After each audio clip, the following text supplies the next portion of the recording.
The morning sun barely broke through the gray clouds hanging over the city as people began gathering outside the Grand Cathedral on Fifth Avenue. Everyone was dressed in black and the mood was heavy with sadness. They were all here to say goodbye to Victoria Ashford, who had passed away just 3 days ago at the age of 68. Victoria was not just any ordinary person. She was a billionaire who had built her fortune from absolutely nothing. She started as a young woman working 2 jobs just to pay rent and slowly climbed her way up until she owned one of the biggest companies in the country. People knew her name, they knew her story, and today over 1,000 people had come to pay their respects inside the cathedral. The atmosphere was thick with grief.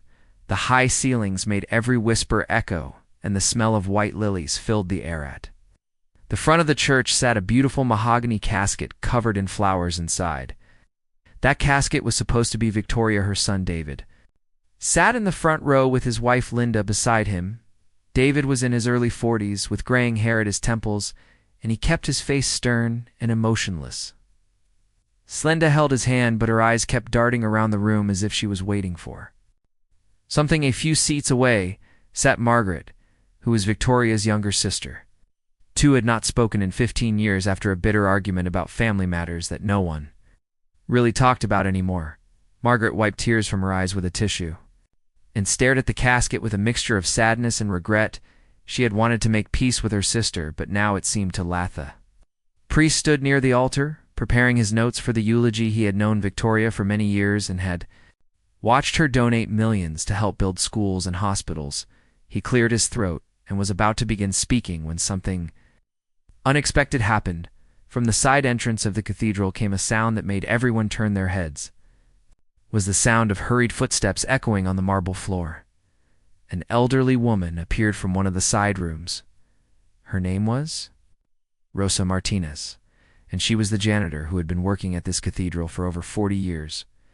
Rosa was 72 years old, with silver hair tied back in a bun and deep lines on her face that told stories of a long, hard life. She wore her simple work uniform, and her hands were trembling. Her eyes were wide with panic, and she was moving faster than anyone had seen her move in years. Rosa rushed down the aisle past the rows of surprised mourners. She was pointing at the casket, and her voice broke the sacred silence of the moment. She was alive. Rosa screamed with her voice cracking with emotion. I saw her fingers. Mushi is alive in there. The entire congregation froze for a moment. No one moved or spoke. They all just stared at this elderly janitor who had interrupted the funeral with such an outrageous claim. Then the whispers started. People began talking to each other in hushed, confused tones. Some thought Rosa had lost her mind. The others wondered if this was some kind of sick joke. David stood up from his seat, and his face turned red with anger. He looked at Rosa with fury in his eyes. "What are you doing?" he demanded while walking toward her. "This is my mother's funeral. How dare you come in here and disrespect her memory like this? You need to leave right now." Rosa did not back down. Despite being much older and smaller than David, she stood her ground. Her body was shaking, but her voice was firm.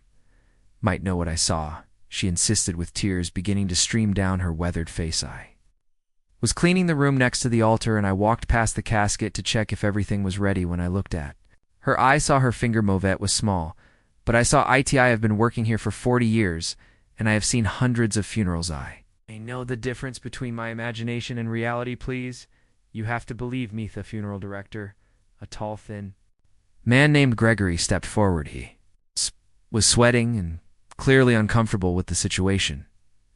Had organized thousands of funerals in his career, and nothing like this had ever happened before. Gregory tried to calm everyone down. He assured David and the other family members that this was probably just a misunderstanding. Rosa was getting older, and perhaps her eyes had played tricks on her. Maybe she saw a shadow or the movement of the flowers. These things happen sometimes, especially in emotional situations, but Rosa would not be silenced. She grabbed Gregory's arm and looked into his eyes with desperation. "I am not confused," she said firmly. "I am maybe old, but I know what I saw. That woman in the casket moved her finger. You do not check right now, and I am right then. You will be burying someone alive. Do you want that on your conscience?" Those words hit Gregory like a punch. The Color drained from his face as he realized the weight of what Rosa was saying, if there was even the smallest a chance that she was right, then they could not proceed. The legal and moral implications would be devastating. The priest, who had been watching everything unfold, stepped forward. He was an older man with kind eyes, and he had always respected Rose O'Shea, had cleaned the cathedral faithfully for decades, and had never caused any trouble. He had also heard stories about people being mistakenly declared dead. It was rare, but it happened, though. Priest looked at David and then at the casket. He took a deep breath and made a decision that would change everything. I think we should check, the priest said quietly, but firmly. If Rosa is wrong, then we can proceed with the service and apologize for the disruption. But if there is any possibility that she is right, then we have a moral obligation to look. We cannot take this risk. David's face became even redder. He stepped closer to the priest, and his voice was tight with barely controlled rage. "This is absurd," he hissed. "My mother is dead," the medical examiner confirmed. "We have a death certificate. This woman is clearly disturbed, and you are all enabling her delusions. My mother deserves to be laid to rest with dignity, not turned into a circus." Sholinda stood up and placed her hand on David's shoulder. She whispered something in his ear, but he shook his head violently. Margaret also stood up, but her reaction was different. She looked at Rosa with hope in her eyes. "If there is any chance," Margaret began with her voice trembling, "any chance at all that my sister is alive, then we must check. I would rather look foolish than live with the regret of not knowing. Please." David let them open the casket. David turned to look at his aunt with disbelief. He could not understand why everyone was taking this janitor seriously, but he was outnumbered. The crowd was murmuring, and many people were nodding in agreement. They wanted to know the truth. Gregory, the funeral director, realized he had no choice. He called over his two assistants, and they slowly approached the casket. The organ music had stopped, and the cathedral was now completely silent except for the sound of footsteps. So everyone in the church held their breath as Gregory's hands moved to the casket. Ladrosa stood nearby with her hands clasped together as if in prayer. Tears continued to roll down her cheeks. She knew what she had seen, and she prayed that she was right. If she was wrong, she would be humiliated in front of all these people. She might even lose her job. If she was right, she would save a life. That was all that mattered. Gregory looked at the priest one more time as if asking for final confirmation. The priest nodded slowly and carefully. Gregory began to open the lid. The hinges creaked slightly in the quiet space. More and more of the casket's interior became visible. People in the front rows stood up to get a better look. Those in the back craned their necks. The lid opened fully, and everyone stared at Victoria Ashford lying peacefully in white silk. For a moment nothing happened. She looked exactly as one would expect. Her face was pale, and her eyes were closed. Her hands were folded across her chest. David let out a bitter laugh. "You see," he said loudly, "she is dead. This has been a complete waste of time and a disgraceful interruption of my mother's funeral." But then someone in the front row gasped. It was Margaret, who had moved closer to look at her sister. She was staring at Victoria's face with wide eyes. Her eyelids, Margaret whispered, "They just moved. I saw them flutter." Gregory leaned in closer too. Examined Victoria. He had been doing this job for 30 years, and he knew what a dead body looked like. But as he watched, he saw something that made his heart skip a beat. Victoria's chest was moving. It was barely noticeable, so slight that it could easily be missed, but it was there, a tiny rise and fall. She is breathing, Gregory said in a shocked voice that echoed through the cathedral. "My God, she is breathing." The cathedral erupted into chaos. People started shouting, and some screamed. Others pulled out their phones to call for help. Forza collapsed to her knees, sobbing with relief. She had been right. Victoria was alive within seconds. Someone called emergency services. The dispatcher could hardly believe what she was hearing, but she immediately sent an ambulance. David stood frozen in place. His face had gone from red to completely white. Linda grabbed his arm, but he seemed unable to move or speak. The priest quickly cleared people away from the casket to give Victoria space. Gregory and his assistants carefully checked for a pulse. It was there, faint and slow, but definitely there. "How is this possible?" someone in the crowd asked. "She was declared dead 3 days ago. How could she still be alive?" No one had an answer. All they knew was that Victoria Ashford, who had been lying in a casket ready to be buried, was somehow still breathing. The ambulance arrived within minutes. Paramedics rushed into the cathedral with their equipment and immediately began assessing Victoria. They checked her vital signs and started an IV liner. Condition was critical. She was severely dehydrated, and her body was in a state that mimicked death, so closely that it had fooled the medical examiner. One of the paramedics explained that it might be a rare condition where the body's function slowed down to almost nothing. It could be caused by certain medications or medical conditions. Whatever the reason, Victoria needed to get to a hospital immediately. They lifted her onto a stretcher and wheeled her out of the cathedral.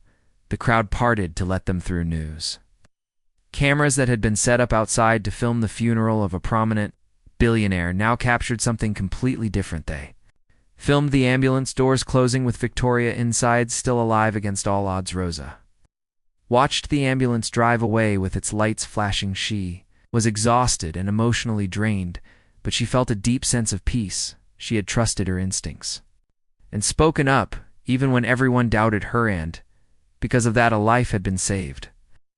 Cathedral slowly emptied as people filed out in shock and confusion. They can't come to a funeral, but had witnessed a miracle. Instead, David and Linda left quickly. Without speaking to anyone, Margaret stayed behind and found Rosa sitting in one of the pews. The older woman approached the janitor and took her hands. "Thank you," Margaret said with fresh tears in her eyes. "Thank you for being brave enough to speak up. You gave my sister a chance to live, gave me a chance to make things right with her." Rosa smiled weakly. "I just did what anyone should do," she said softly. "I saw something wrong and I could not stay silent. That is a loss." The last of the mourners left, and the cathedral returned to its quiet state. Rosa remained sitting there for a while. She thought about how close they had come to burying Victoria alive. She thought about how easily her voice could have been ignored, and she thanked God that she had the courage to scream when it mattered most. Outside, the story was already spreading across the city, and soon the world. Billionaire who came back from the dead, the janitor who saved her life, and the funeral that would be remembered forever. Ambulance raced through the city streets with its sirens blaring and lights flashing inside. The paramedics worked frantically to stabilize Victoria. Her pulse was dangerously weak, and her blood pressure was barely registerable. Radioed ahead, too. The hospital emergency room to prepare for a patient in critical condition. When they arrived, doctors and nurses rushed out to meet them. The head of the emergency department, Dr. Helen Carter, had been briefed on the situation, but she still could not quite believe what she was here. A woman who had been declared dead 3 days ago was now being brought in alive. It seemed impossible. They wheeled Victoria into the trauma bay and immediately began running tests, blood work, imaging scans, and constant monitoring of her vital signs. Dr. Carter examined Victoria carefully. Woman's skin was cold and pale. Her breathing was so shallow that it was almost undetectable without equipment. Her heart rate was dangerously slow, but she was alive. How did this happen? One of the younger doctors asked while setting up an IV line.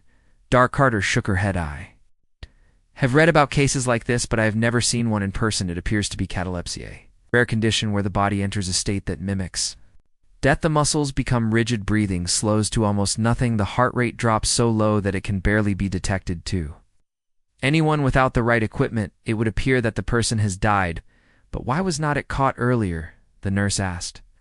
While checking Victoria's blood pressure, someone should have noticed Dr. Carter's face was grim. "That is what we need to find out. A proper examination should have revealed signs of life-evident catalepsy. There are usually indicators, if you know what to look for." Someone made a very serious mistake.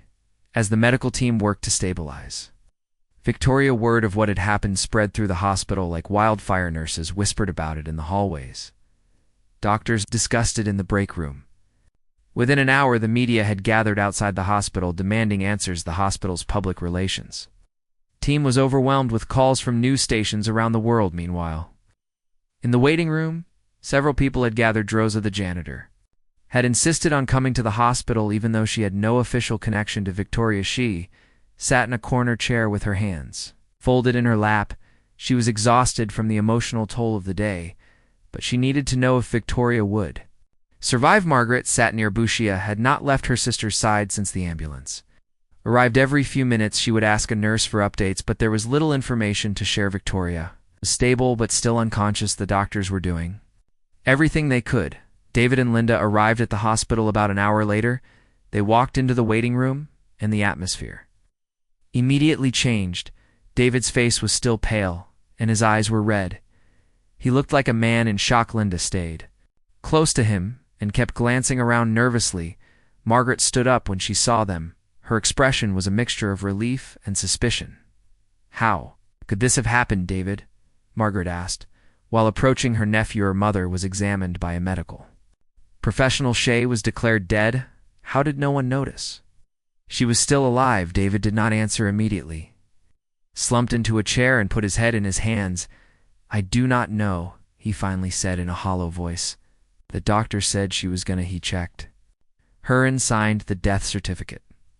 "We trusted him." Who was the doctor Margaret pressed? Was it her regular physician? David shook his head.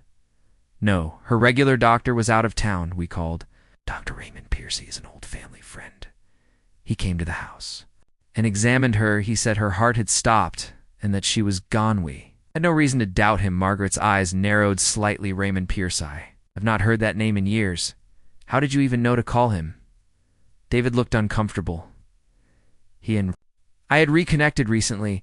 He helped me with some medical questions about Mother's condition. When we found her collapsed, I panicked and called him because I knew he would come quickly." Before Margaret could ask more questions, a doctor emerged from the treatment area. Everyone in the waiting room stood up. The doctor was Dr. Carter, and she looked tired but focused. She addressed the small group. "Victoria is stable for now. Your Carter began. We have her on for fluids and medications to support her heart and blood pressure. She is severely dehydrated and malnourished, which suggests she has been in this state for several days. Her body is slowly responding to treatment, but she is not out of danger yet." "Will she'll wake up?"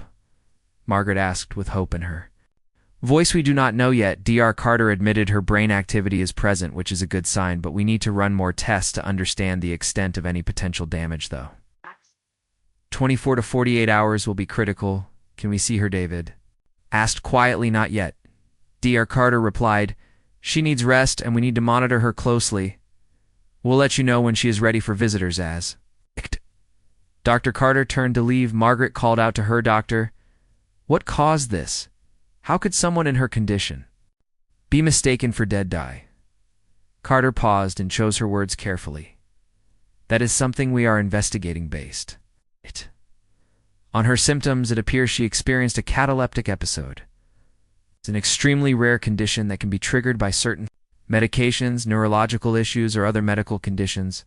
When someone is in this state, their vital signs can become so faint that they are nearly impossible to detect without proper equipment. However, a thorough medical examination should have caught this. Whoever declared her dead either did not perform adequate tests or missed critical signs." Margaret glanced at David. "So, you were saying the doctor who examined her made a mistake?" "Serious one." Dr. Carter confirmed. "We will be reviewing the case, and the hospital will likely be involved in an official investigation. I suggest you contact the medical examiner's office as well. They will want to know how a death certificate was issued in error."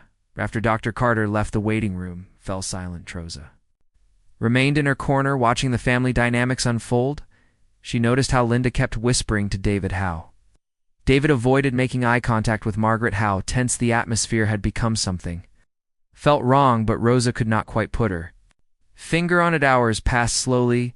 The sun set, and the hospital lights seemed even harsher against the darkness outside. Nurse brought coffee and sandwiches for those waiting, but no one had much appetite. Around 10 o'clock that evening, a woman in a business suit entered the waiting room. She introduced herself as Detective Rebecca Walsh from the city police department. She had been assigned to investigate the circumstances surrounding Victoria's near burial. "I need to ask some questions, Detective," Walsh said while pulling out a notebook. "This is a very unusual situation, and we need to understand exactly what happened." She started with David, since he had been the one to find Victoria and call the doctor. David recounted the story. He had gone to visit his mother at her mansion 3 days ago. When he arrived, he found her collapsed in her Bedroom. She was not breathing and had no pulse. He immediately called Dr. Pierce, who arrived within 30 minutes. Doctor examined Victoria and declared her dead. He said it appeared to be cardiac arrest, which was consistent with her known heart condition. Dr. Pierce used any equipment to verify death. Detective Walsh asked. David frowned, trying to remember. I think he used a stethoscope. He listened to her heart and checked for breathing. He also checked her pupils. It seemed thorough at the time. Did he suggest an autopsy? The detective pressed. No, David said slowly. He said that given her medical history and age, an autopsy was not necessary. He offered to sign the death certificate right away to make things easier for us. And you did not question this? No, David admitted. We were grieving. We trusted him. He has been a doctor for over 30 years. Why would we doubt his judgment? Detective Walsh made notes and then turned to Marguerite. Did you last see your sister alive? Marguerite's voice was sad. 15 years ago, we had a falling out over family matters. I regret it deeply. I only learned of her supposed death when David's assistant called me to inform me of the funeral arrangements. I came immediately, but I thought I was too late. The detective asked a few more questions, then said she would need to speak with Dr. Pierce. She also wanted to review Victoria's medical records and interviewed the hospital staff before she left. She looked at Rosa, who had been sitting quietly the entire time. You are the janitor who discovered she was alive? Detective Walsh said. You. Rosa replied softly, I'm just glad I spoke up. Your quick thinking saved her life. Detective said kindly, I will need to get your statement as well, but it can wait until tomorrow. You should go home and rest. Rosa nodded, but she did not move as she wanted to stay until she knew Victoria would be okay. As midnight approached, a nurse came out with an update. Victoria had regained some color, and her vital signs were improving. She was still unconscious, but the doctors were cautiously optimistic. Margaret felt relief wash over her. David sat motionless, staring at the floor. Linda excused herself to make some phone calls. Next morning brought even more shocking developments. Detective Walsh returned with news that made everyone's blood run cold. She had spoken with Dr. Raymond Pierce, and something about his story did not add up. The doctor claimed he had performed a thorough examination, but when pressed on the details, his account became vague and inconsistent. More troubling was what the detective had discovered when she looked into Dr. Pierce's background. The doctor was in serious financial trouble, owed over $200,000 in gambling debts. His medical practice was struggling, and he had recently been investigated for insurance fraud. Though no charges had been filed, why would David call a doctor with such a questionable background? Detective also found something interesting in Victoria's financial records. She had scheduled a meeting with her lawyer for the week she supposedly died. The purpose of the meeting was to revise her will. According to the lawyer's assistant, Victoria had mentioned she was planning to make significant changes. She wanted to leave the majority of her fortune to charitable organizations rather than to family members. This information cast David in a very different light. If his mother changed her will, he would lose billions of dollars, but she died before making those changes. The old will would stand, and David would inherit everything. Detective Walsh confronted David with these findings. First, he denied knowing anything about his mother's plans to change her will, but when pressed, he admitted that Victoria had mentioned it to him in passing. She said she wanted to do more good in the world. David explained defensively, I thought she was just talking. I did not think she would actually cut me out. And the payment you made to Dr. Pierce the morning after your mother was declared dead, the detective asked, what was that for? David's face went white. How did you know about that bank records? Detective Walsh said coldly. You transferred $50,000 to Raymond Pierce's account. Care to explain why? It was for his services. David stammered. He came on short notice, and I wanted to compensate him $50,000 for a house called. The detective's voice was sharp. That is quite generous unless you were paying him for something else. David stood up. Suddenly his chair scraped loudly against the floor. I want a lawyer, he said. I am not answering any more questions without legal representation. Linda also stood looking panicked. Detective nodded. That is your right, but I should inform you that Dr. Pierce is being brought in for questioning as well, and I suspect he will be very interested in making a deal to reduce his own charges. He might have a lot to say about your arrangement." As David and Linda rushed out of the hospital, Detective Walsh turned to Margaret. "Think your nephew may have been involved in a plot to kill your sister Laura, at the very least to ensure she died without medical intervention? We are still gathering evidence, but the picture is becoming clearer." Margaret sat down heavily. She felt sick. Her own nephew had potentially tried to murder Victoria for money. It was too horrible to comprehend. Meanwhile, in the intensive care unit, something remarkable was happening. Victoria's eyes slowly began to open. At first, everything was blurry and confusing. Did not know where she was or what had happened. Nurse noticed immediately and called for Dr. Carter. "Welcome back, dear," Carter said gently, while leaning over Victoria. "You are in the hospital. You have been very sick, but you are safe now." Victoria tried to speak, but her throat was too dry. The nurse gave her small sips of water slowly. Victoria's awareness returned. She remembered feeling ill. She remembered collapsing, but after that everything was blank. "Where is David?" Victoria whispered. Her voice was barely audible. Carter exchanged a glance with the nurse. "He was here earlier," the doctor said carefully, "but right now you need to focus on recovering. There will be time for everything else later." But Victoria's sharp mind was already working. In her weakened state, she sensed something was wrong.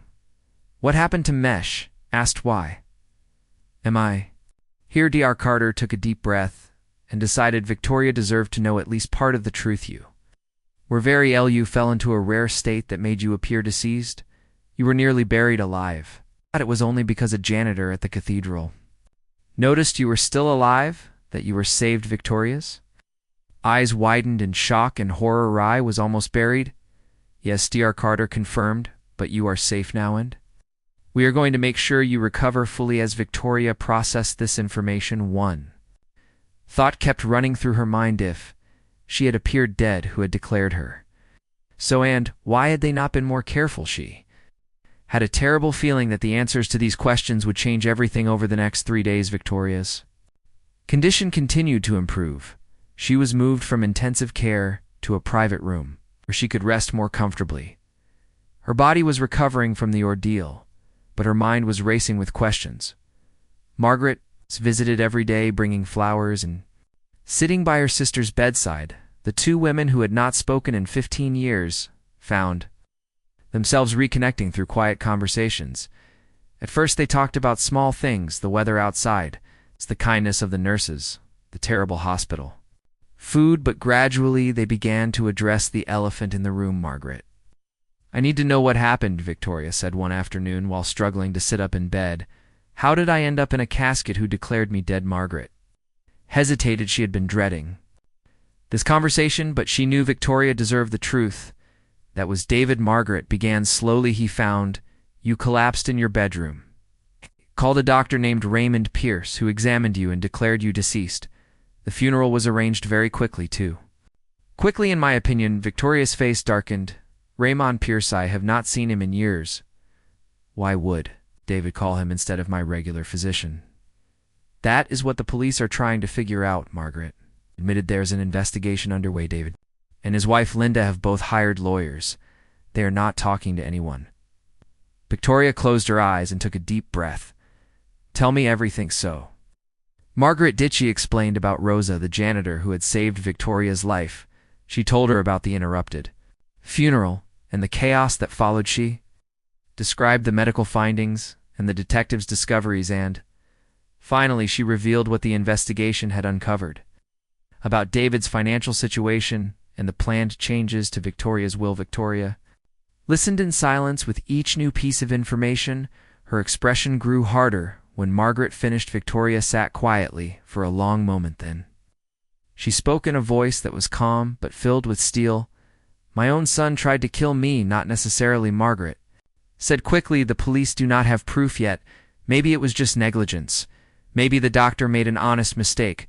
Victoria shook her head. $50,000 is not payment for an honest mistake. That is payment for silence or payment for a job done." Margaret did not argue. She had thought the same thing. Knock on the door interrupted them. Detective Walsh entered with a folder under her Arm, she looked tired but determined. Ms. Ashford, the detective said, I am glad to see you are recovering. I need to ask you some questions. If you are feeling up to it. Victoria not a die. Want to know everything? Please sit down. Detective Walsh pulled up a chair and opened her folder. Let me start by telling you what we have discovered. Raymond Pierce has been taken into custody. Initially denied any wrongdoing, but when we showed him the evidence, he began to crack. Pierce admitted that David had contacted him the night before you were found. David told him that you were very ill and asked if Pierce would be willing to come to the house if needed. Pierce thought nothing of it at the time. But then the next morning, David called in a panic, saying you had collapsed. When Pierce arrived at your mansion, you were indeed unconscious. David was there along with his wife. They seemed very distressed. Pierce examined you and found that you had almost no detectable pulse. Your breathing was so shallow he could barely measure it. Your body was cold. By all appearances, you seemed to have passed away. However, Pierce admitted that he did not perform as thorough an examination as he should have. He did not use an EKG machine. He did not check your blood oxygen levels. He relied mainly on a stethoscope and visual inspection. He said he assumed it was cardiac arrest, given your age and medical history. Why would he be so careless? Victoria asked. The detective's expression was grimby, because David offered him money, a lot of money. David knew Pierce was in financial trouble. He knew the doctor was desperate, so he made Pearson offer $50,000 to sign the death certificate quickly and without too many questions, to avoid recommending an autopsy, to make everything smooth and fast. Pierce swears he genuinely believed you were dead. He says he would never have signed the certificate otherwise, but he also admits that the money influenced him to not be as careful as he should have been. He did not ask hard questions. He did not insist on additional tests. He just did what David wanted. So David manipulated him. Victoria said quietly. He exploited a desperate man to get what he needed, as Detective Walsh confirmed. But it gets worse. We also investigated what happened in the hours before you collapsed. Your household staff reported that you had dinner alone that evening. The cook prepared your meal and left it in the kitchen. As usual, you ate by yourself in your study. The next morning, David arrived and found you unconscious. We had the contents of your stomach analyzed. Hospital kept samples when you were first admitted. What did you find? Victoria asked, though she already suspected the answer. Traces of medication, the detective said specifically. A combination of sedatives and muscle relaxants in doses much higher than any prescription. You had someone put those drugs in your food. A drugs-induced a state that mimicked death combined with your underlying health conditions. It created the perfect storm. You appeared dead, but your body was actually in a kind of suspended state. You had been buried. You would have died within hours from lack of oxygen, but if you had been found in time as you were, you could potentially recover. Victoria felt a chill run through her body. So it was attempted murder, we believe. So Detective Walsh said the drugs were administered deliberately. The quick declaration of death was arranged in advance. The rushed funeral was meant to dispose of the evidence before anyone could question what happened. If not for the janitor who noticed you were still alive, the plan would have succeeded perfectly. Who had access to my food that night? Victoria asked. According to your staff, the cook prepared the meal and left it covered in the kitchen around 6 p.m. She then went home for the evening. Security cameras show that David entered the house using his key.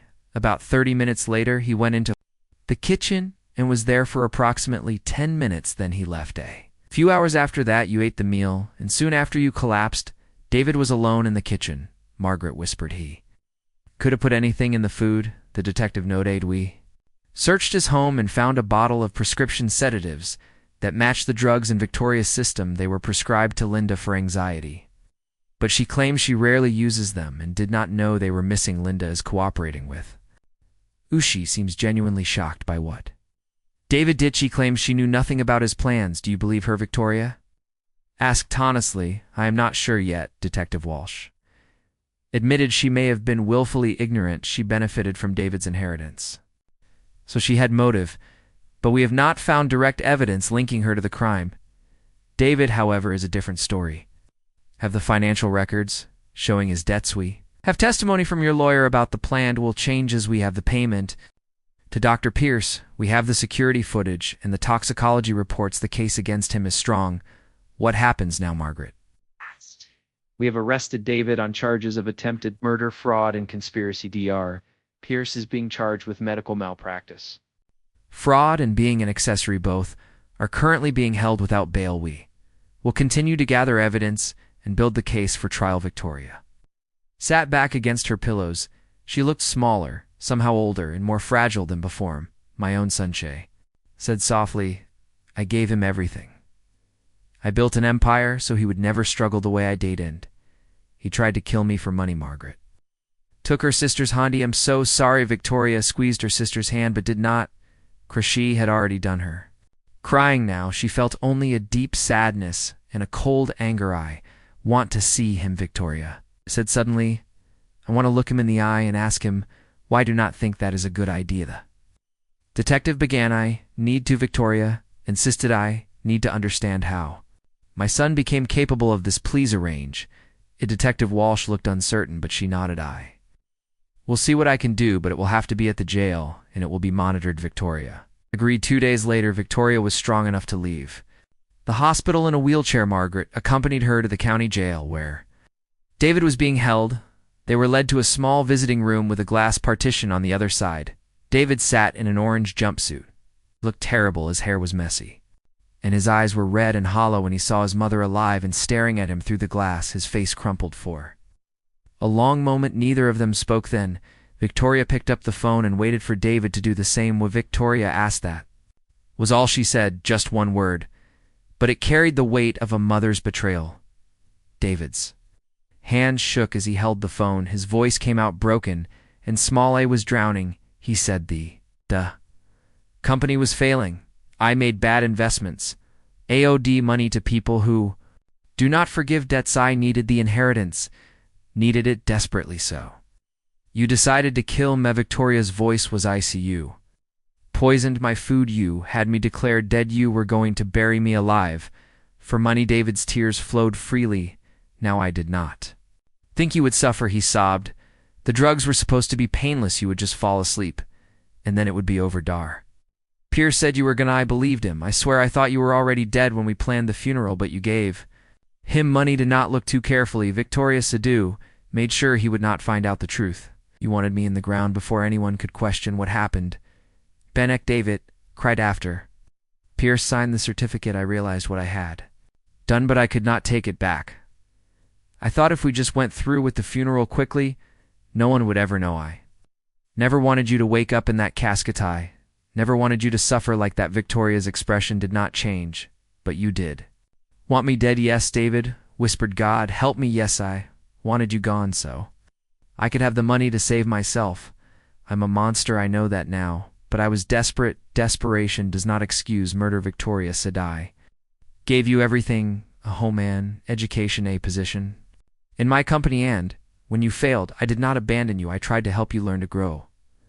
But you only saw me as an obstacle between you and money.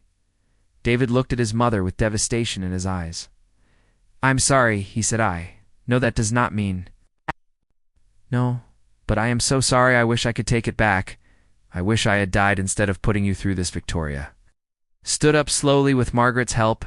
She looked at her son one last time. Wu are not my son anymore, she said quietly. The boy I raised would never have done this. You are a stranger to me now, and you will pay for what you have done. I will make sure of it. She hung up the phone and turned away behind the glass. David collapsed, sobbing, but Victoria did not look. Margaret wheeled her out of the jail and into the waiting cars. They drove back to the hospital. Victoria stared out the window. City passed by in a blur of lights and movement. Life continued all around her. People going about their days, unaware of the darkness that could exist in families and aware of how greed could corrupt even the bonds between parent and child.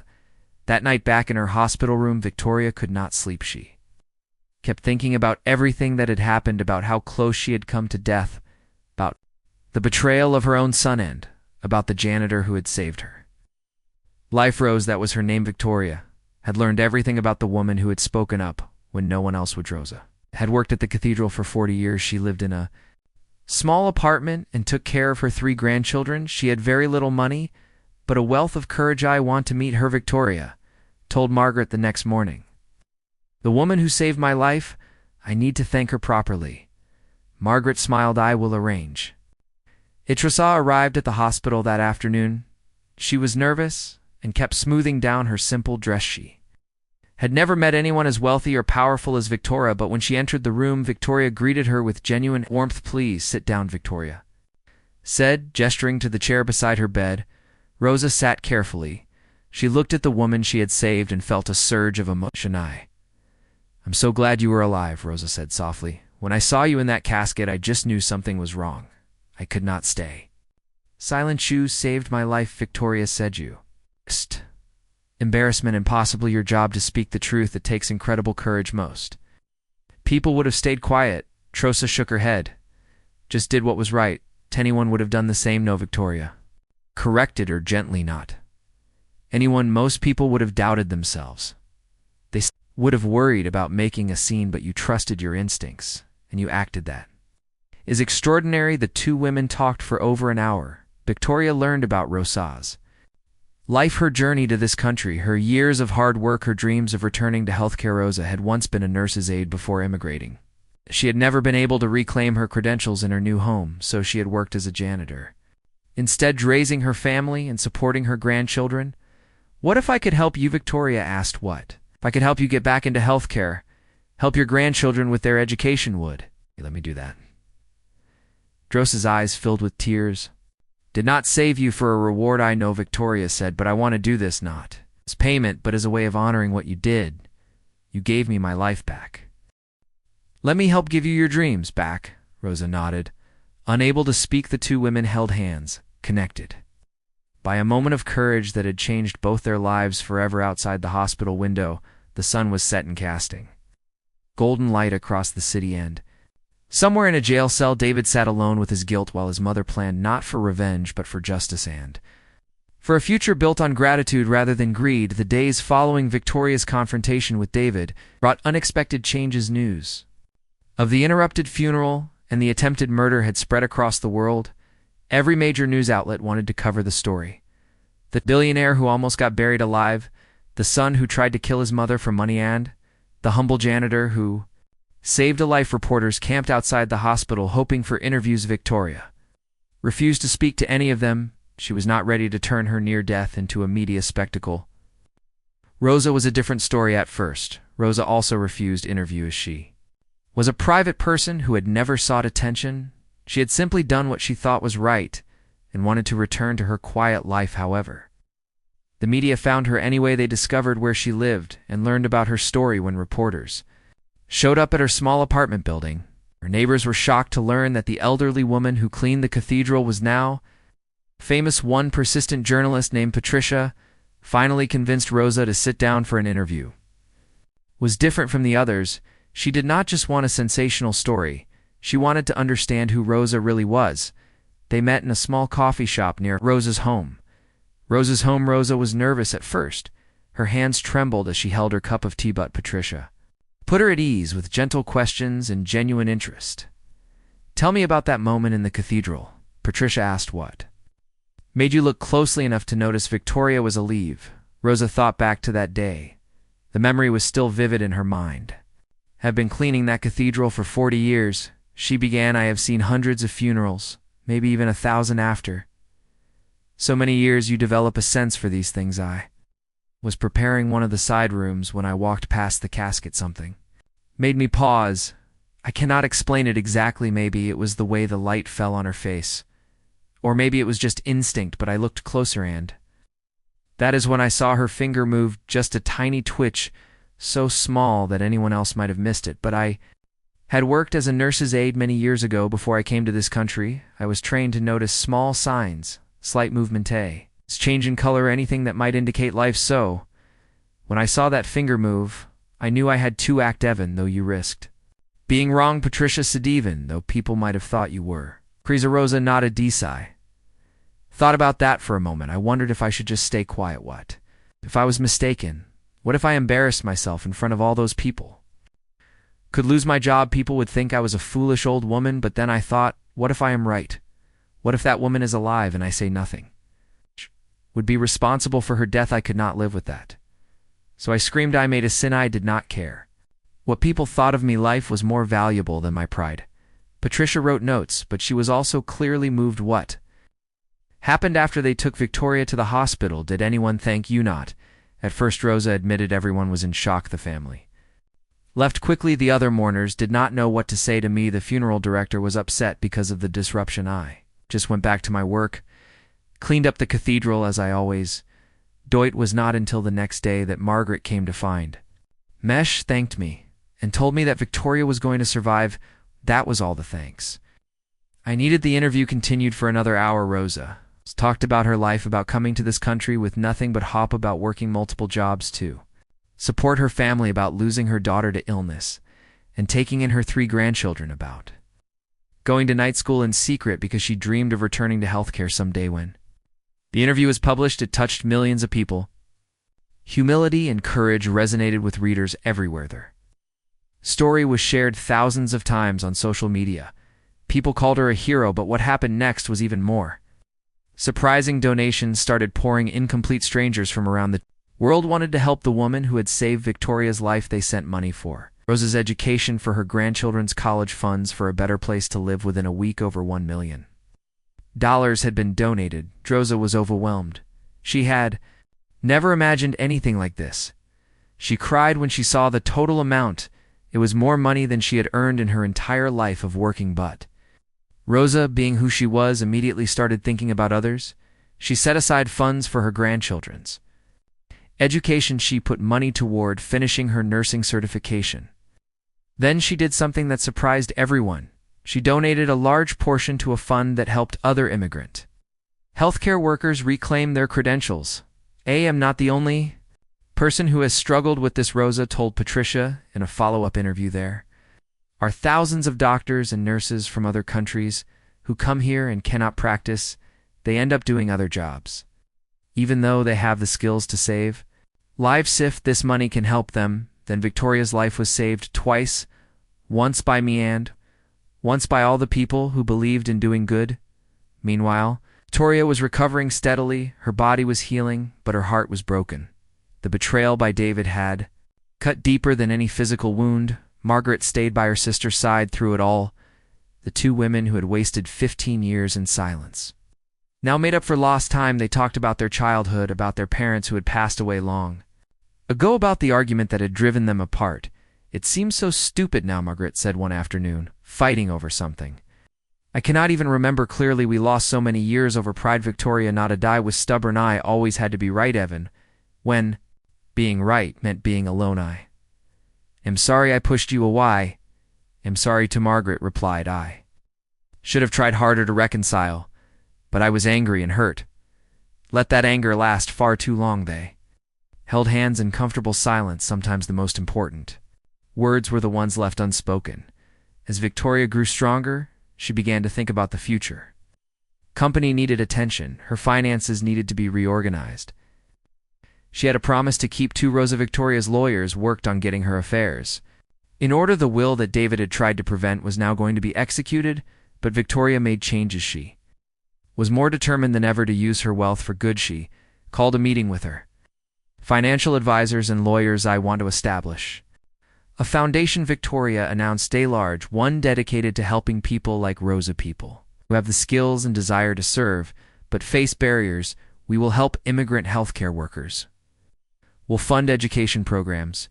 We will support those who have been overlooked. How much are you thinking of allocating? Her chief financial advisor asked. Victoria did not hesitate. $500 million to start. The room went silent. That was a massive amount even for someone of Victoria's wealth, but she was serious. Rosa saved my life, not because she wanted anything in return, but because it was the right thing to do. That kind of character is rare. I want to honor it by helping others like her. Are you sure about this? One of the lawyers asked. What about your family? What about David's children? Your grandchildren? Victoria's expression hardened. David will inherit nothing. He attempted to murder me. Whatever he might have received will go to the foundation instead. As for his children, they are young and innocent. In all of this, I will set up trust funds for their education, but they will not have access to vast wealth that could corrupt them as it did their father. They will have to learn to work and earn their way in life. Margaret. Victoria turned to her Sister, I want you to be co-chair of the foundation with me if you will accept. Margaret's eyes filled with tears. I would be honored over. The next few weeks, the foundation took shape. They decided to name it the Rosa Martinez Foundation when Victoria told Rosa about this. The older woman protested. You cannot name it after me, Rosa said. I am nobody special. That. It's exactly why we are naming it after you, Victoria replied. Because you represent everyone who has been told they are nobody special. Everyone who has been overlooked, everyone who has more to give than the world has allowed them to give. You are the perfect symbol for what we want to achieve. Rosa finally agreed, though she remained humble about the whole thing. The foundation's first initiative was to create a program that helped immigrant healthcare professionals navigate the complex process of getting their credentials recognized. They provided funding for required courses, translation, services for foreign documents, legal help with immigration, paperwork, and mentorship from established healthcare workers. The response was overwhelming. Within the first month, over 2,000 people applied for assistance. Many of them had stories similar to Rosa Stoke, working as taxi drivers, nurses working as house cleaners, skilled professionals whose talents were being wasted because of bureaucratic barriers. Victoria threw herself into the work. It gave her purpose during a difficult time. Instead of dwelling on David's betrayal, she focused on creating something positive. She met with program participants, heard their stories, celebrated their successes when they passed their certification exams. One day, a woman named Amara came to thank Victoria personally. Amara had been a surgeon in her home country, but when she came to the United States, her credentials were not recognized. She spent 10 years working in a factory while her skills went unused. Now, thanks to the foundation, she had passed all her exams and was about to start a residency program. You gave me back my identity, Amara told Victoria with tears in her eyes. For 10 years, I felt like I was nothing like. All my education and experience meant nothing, but now I can practice medicine again. I can save lives again. You have given me back my purpose. Victoria hugged the younger woman. Stories like these made everything worthwhile. The weeks turned into months. The legal case against David moved forward. The evidence was overwhelming. The prosecution had the toxicology reports, the financial records, the testimony from Dr. Pierce, who had agreed to testify against David. In exchange for a reduced sentence, David's lawyers tried to negotiate a plea deal, but Victoria refused to agree to anything lenient. She wanted a trial. She wanted the truth to be spoken publicly. She wanted the world to see what greed could do to a family. The trial began on a cold morning in late autumn. The courthouse was packed with reporters and curious onlookers. Victoria attended every day of the trial. She sat in the front row with Margaret beside her. She wanted David to see her, to be reminded every single day of what he had done and how he had failed. The prosecution presented their case methodically. They showed the jury the financial records proving David's debts. They presented the security footage of David entering the house the night Victoria was poisoned. They had experts testify about the drugs found in Victoria's system. Dr. Pierce took the stand and admitted his role. He explained how David had exploited his financial desperation, how the money had clouded his judgment, how he had failed to perform a proper examination because he wanted to believe David's version of events. The courtroom was silent as Pierce described the moment he realized Victoria might still be alive when news of the interrupted funeral reached him. He said he vomited from the horror of what he had almost been part of. David's defense team tried to argue that he had not intended to kill his mother, that the drugs were meant only to make her sick, that he had believed Dr. Pierce when the doctor said she was dead, but the prosecution demolished this argument. Tay pointed out the large dose of drugs, the rushed funeral arrangements, the payment to Dr. Pierce to avoid questions. Everything pointed to a calculated plan to kill Victoria and inherit her fortune. When it was time for victim impact statements, Victoria took the stand. The courtroom was absolutely silent as she walked to the witness box. She looked directly at David as she spoke. My son tried to kill me, Victoria began. Her voice was steady, but filled with pain, not in a moment of passion or rage, but through careful planning. He poisoned my food. He arranged for a corrupt doctor to declare me dead. He planned to bury me alive, all for money. She paused, letting those words sink. Eni gave him life. Raised him, I loved him, I built a fortune, so he would never struggle as I had and he repaid me by trying to end my life. Betrayal is something I will carry forever. No mother should have to fear her own child, but I will not let this destroy mine instead. I choose to honor the person who saved me. Rosa Martinez risked everything to speak the truth. She had no money, no power, no reason to get involved except that it was the right thing to do. She represents the best of humanity while my son represents the worst. I will spend the rest of my life supporting people like Roseanne. I will make sure my son faces full justice for what he has done, though. Jury deliberated for only 3 hours. They found David guilty on all counts: attempted murder, fraud, counts. Perversive. The judge sentenced him to 25 years in prison. As the sentence was read, David broke down crying. He looked at his mother one last time, but Victoria's face showed no emotion. She had already mourned the loss of her son. This was simply the ending of a sad chapter. Linda was sentenced to 5 years for her role in not reporting her suspicions. Dr. Pierce received 10 years for his part in the scheme outside the courthouse. Victoria spoke briefly to the press. Justice has been served, she said simply. Now, I want to focus on the future, on building something good from this tragedy, in honoring the courage of ordinary people who do extraordinary things. And with that, she walked away from the camera. She had said all she needed to save. The next day, Victoria and Margaret visited Rosa at her new home. The donations had allowed Rosa to move into a comfortable apartment in a better neighborhood. Her grandchildren had their own rooms now. There was space for Rosa to study. When Victoria arrived, Rosa greeted her with a warm hug. They sat together, drinking tea and talking about the foundation, about Rosa's progress in her nursing program, about the lives that were being changed. Is what matters, Victoria said, quietly. Not the money or the company or any of it. This helping people, making a difference, creating good in the world. Rosa smiled. You have created something beautiful from something terrible that takes strength. Victoria shook her head. No, you showed me what real strength. You stood up when no one else would. You trusted yourself when others doubted. You saved not just my life but my faith in humanity. We'll always be grateful for that. The sun set that evening. Victoria felt something she had not felt in months. Peace. The betrayal still hurt. Probably always would, but she had found purpose again. She had reconnected with her sister. She had met an extraordinary woman who reminded her what truly mattered on, or she was using her resources to help others. That was enough. That was more than enough. Outside Rosa's apartment building, children played in the courtyard.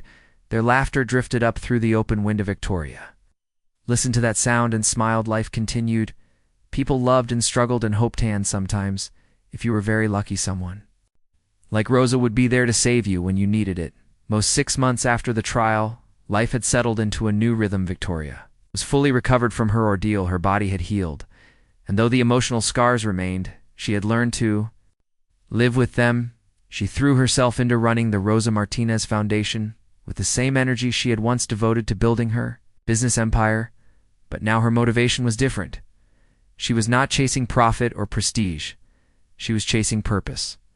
Foundation had grown beyond anyone's initial expectations. What started as a program to help immigrant healthcare workers had expanded into something much larger. They now offered support for anyone who had skills, but faced barriers to using them. Veterans struggling to transition to civilian careers, single parents trying to go back to school, formerly incarcerated individuals seeking a second chance. The foundation helped them. All Margaret worked alongside her sister every day. The two women had become inseparable. They made up for the 15 years they had lost by being present for each other. Now they had lunch together every afternoon. They reviewed grant applications side by side. They visited program participants and heard their stories. One morning, they were in the foundation office when Rosa arrived for a meeting. Rosa was now the foundation's director of healthcare initiatives. She had completed her nursing certification with the foundation's help and was using her experience to guide others through the same process. She walked into the office with confidence that had not been there 6 months ago. She wore professional clothes instead of her janitor's uniform, but she still had the same warm smile and humble spirit.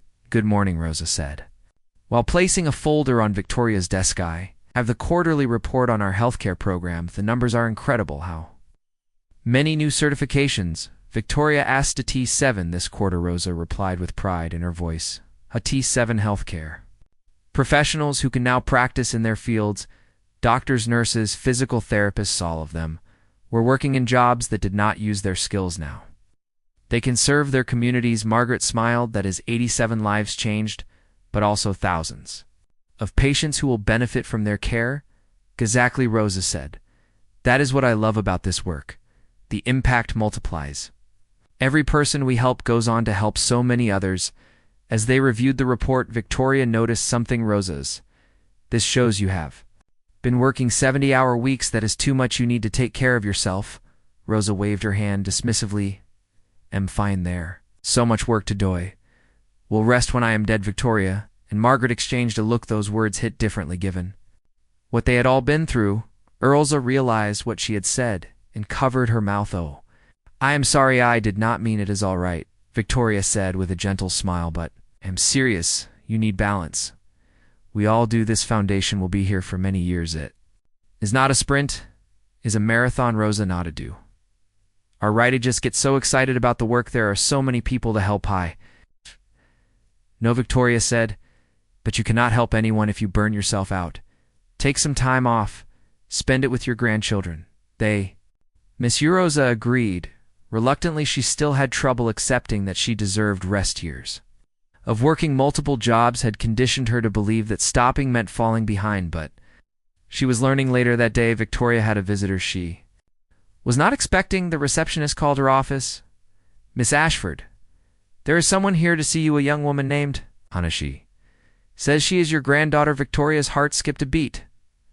Hannah was David's oldest daughter. She was 19 years old and had been away at college when everything happened.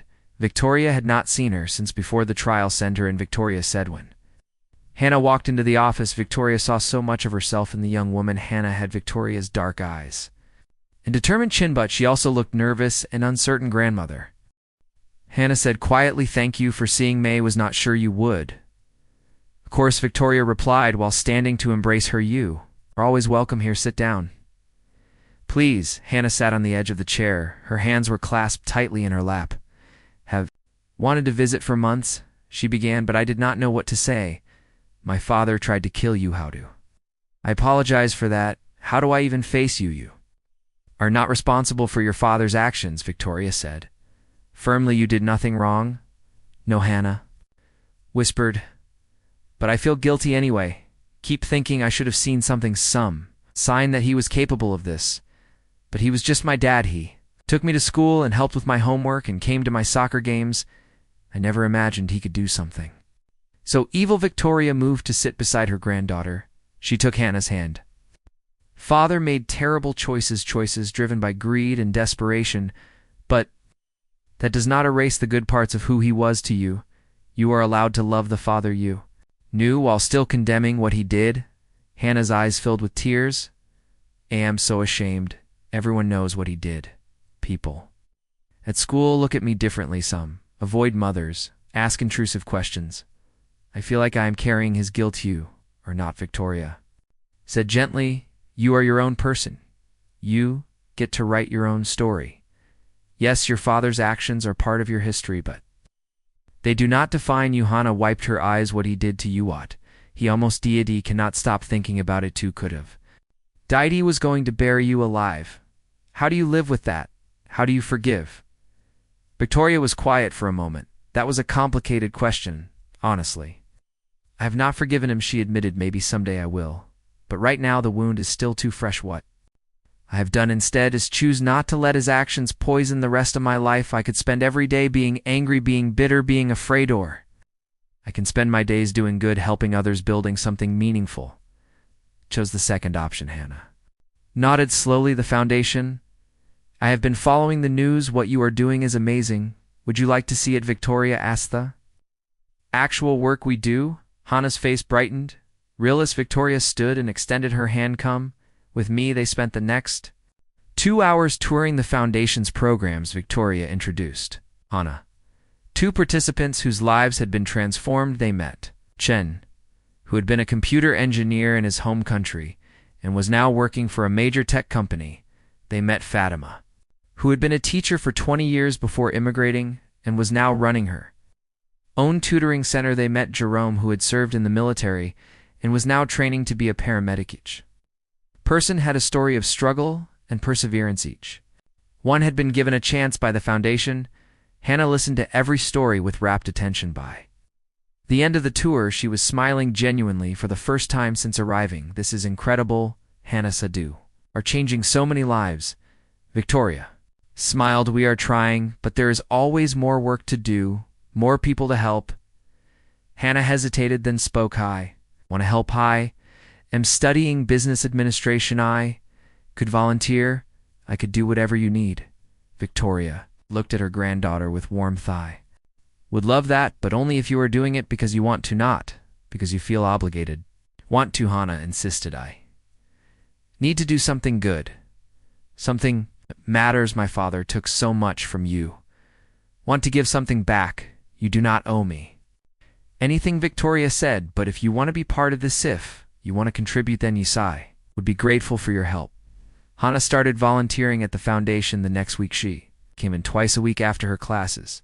She helped with administrative tasks. She assisted program participants with their applications. She listened to their stories and offered encouragement. Victoria watched her granddaughter bloom. The guilt and shame that Hannah had been carrying slowly lifted as she found purpose in helping others. One afternoon, Hannah was helping Rosa organize files when she asked a question that had been on her mind. Hannah began carefully.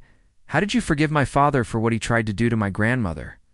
Rosa looked up from the filing. "Cab and I did not have to forgive him," she said simply. "He did not wrong me. He wronged your grandmother only. She can forgive him if she chooses to, but do not you hate him?" Hannah pressed. "He almost killed someone you care about."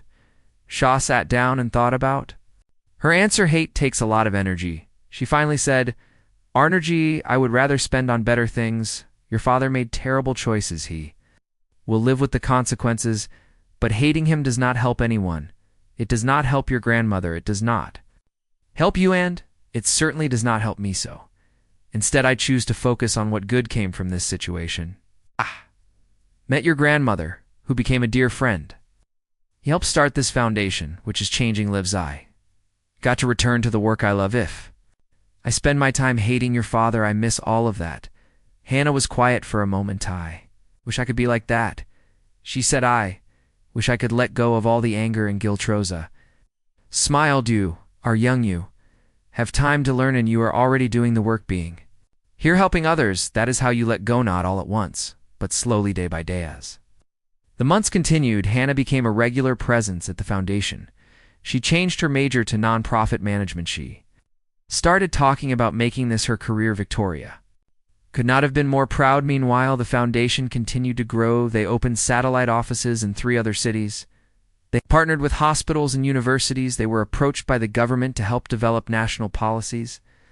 For credential recognition, Victoria was asked to speak at conferences and universities. She told her story not to gain sympathy, but to illustrate the importance of listening to unlikely voices. In every speech, she talked about Rose, about how a janitor with no power or prestige had saved her life because she trusted herself and spoke up. The cathedral where it all happened installed a permanent plaque. It read simply, "In this place, Rosa Martinez saved a life by having the courage to speak the truth. May we all be so brave." Rosa attended the unveiling ceremony as she stood in front of the plaque and cried, not because she wanted recognition, but because she hoped her story might inspire others to speak up when it mattered. 2 years after the interrupted funeral, Victoria organized a special event. It was the foundation's anniversary celebration. Over 500 people attended. Program graduate, staff members, donors, community partners all gathered to celebrate what they had built.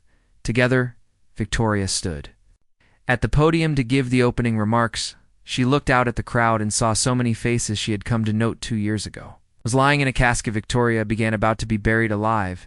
I'd been betrayed by someone I loved, poisoned, and left for dead, but I was saved by a woman who had every reason to stay silent, who had nothing to gain by speaking up, who risked embarrassment and her livelihood to tell the truth. Rosa Martinez taught me that real wealth has nothing to do with money. Real wealth is courage, integrated compassion. the willingness to do what is right even when it is hard. She paused and looked directly at Rosa, who was sitting in the front row.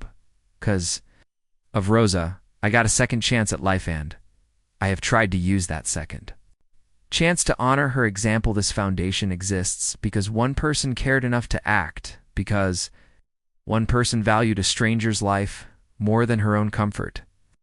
Is the spirit we try to embody in everything we do." The crowd erupted in applause. Rosa stood and waved shyly. She still was not comfortable with attention, but she had learned to accept it gracefully. After Victoria's speech, several program graduates spoke. They shared how the foundation had changed their trajectories, how it had given them hope when they had none, how it had recognized their worth when society had overlooked them. Then it was Rosa's turn to speak. She walked slowly to the podium. Her grandchildren sat in the front row, beaming with pride. "I am not good at speeches," began with a nervous laugh. "I am better at mopping floors, but I want to say something. When I came to this country, I had dreams. I wanted to help people. I wanted to use my skills to make a difference, but life got in the way. Had to work. I had to survive. Had to take care of my family. My dreams got smaller and smaller until they were just about making it through each day. Then one day I saw something that did not seem righty. Finger moving in a casket hand. I had a choice. Could ignore it and protect myself from embarrassment, or I could speak up and possibly save a life. I chose to speak up, not because I am brave, but because I could not live with myself if I stayed silent." Sure. Looked at Victoria. What I did not know was that speaking up would change my life too. It would give me back my dreams. It would show me that it is never too late to become who you were meant to be. I am 74 years old and I just became a registered nurse again. I thought that door was closed forever, but Victoria opened it. She saw value in me when I had stopped seeing it in myself. So to everyone here, if you have dreams that seem impossible, if you feel like society has put you in a box, if you think it is too late, is not speak up, step forward, take the chance, because you never know what might happen when you have the courage to try. The applause was thunderous. People stood and cheered. Rosa stepped away from the podium with tears streaming down her face. After the formal program ended, people mingled and shared stories. Victoria found herself standing near the window, watching the scene. Margaret joined her. "This is beautiful," Margaret said. "Look at what you have built. We built it together." Victoria corrected all of us. "Every person in this room contributed something. I just provided the resources. Rosa provided the inspiration, and everyone else did the actual work." Margaret smiled. "Mother would have been proud. Father too. They always believed in helping others." Victoria nodded. "I wish they could see this." "So I think they can," Margaret said. "Somehow I think they know." As the evening wound down, Victoria stood to give closing remarks. "Thank you all for being here," she said. "Thank you for believing in this mission. Thank you for your hard work and dedication.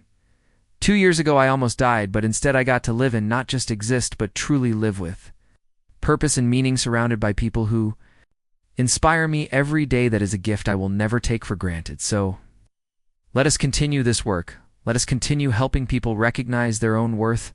Let us continue giving second chances. Let us continue building a world where everyone has the opportunity to use their gifts, because that is what Rosa did for me, and that is what we can do for countless others." As people filed out, Victoria stayed behind with Rosa and Marguerite, the three women who had been brought together by tragedy, who had built something beautiful from pain. They sat together in comfortable silence. No words were needed. Outside the city, lights twinkled in the darkness. Somewhere David sat in a prison cell. Somewhere Linda tried to rebuild her life. Somewhere Dr. Pierce served his sentence. But here in this room, there was only peace. Victoria had learned that betrayal could not destroy you if you did not let it. That tragedy could be transformed into purpose, that the smallest voice could change everything, and that real treasure was not measured in money but in lives touched, dreams restored, and courage. Honored. Rosa eventually stood to leave. Her grandchildren were waiting for her as she gathered her things. Victoria stopped. "Rosa Victoria," said, "I never get tired of saying this. Thank you for saving My life for showing me what really matters, for being exactly who you are, Rosa hugged her friend. And thank you, Rosa replied, for seeing me, for believing in me, for giving me back my purpose. We saved each other. They both knew it was true. Sometimes salvation came from the most unexpected places. Sometimes it wore a janitor's uniform and spoke with a quiet voice. Sometimes looked like an elderly woman who trusted herself enough to scream in a silent cathedral. And sometimes, just sometimes, that was exactly what the world needed most. Victoria walked Rosa to her car. She waved as her friend drove away. She stood under the stars for a moment, breathing in the cool night air, grateful for every breath, grateful for second chances, grateful for Rosa, for Margaret, for Hannah, for everyone who had been part of this journey. Life was precious, life was short, life was worth fighting for. And thanks to one woman's courage, Victoria had the chance to live hers fully, with purpose, with meaning, with love. That was the greatest gift of all, and she would spend every remaining day honoring it. The city hummed around her, full of people with stories and struggles and dreams full of potential. Rosas waiting to be discovered, full of lives waiting to be saved. Victoria smiled. There was so much work still to do, so many people to help, so many second chances to give, and she could not wait to get started, because that was what living was all about. Not the money or the power or the prestige, but the connections, the impact, the difference you made in the world. Rosa had taught her that. Dan Victoria would never forget it. She walked back inside, ready for tomorrow, ready for whatever came next, ready to live